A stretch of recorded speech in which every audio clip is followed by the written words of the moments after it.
So guys, for the first step, you want to go to search and type in check for updates. Click on it. And now once you're on this, you want to click on check for updates. Make sure that your computer is fully up to date. For the next step, you want to go to search and type in device manager. Click on it. And now once you're on this, you want to expand display adapters.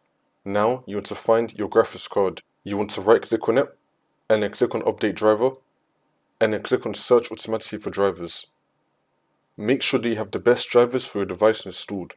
If your graphics card comes with a software, you could also download the latest drivers through there. So for me, I have an NVIDIA graphics card, so I got the NVIDIA app. If I go to drivers and then click on check for updates, it's going to download and install the latest driver updates for my graphics card.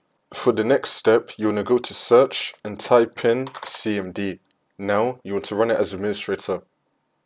And then click on yes. And now once you're on this, you want to type in sfc /scan now and then click on enter. And you now want to run this scan. Wait for this to load. I'm going to skip the video to when the scan will be fully completed. And now once that's been done, now you want to type in dism /online /cleanup -image /restore health and then click on enter.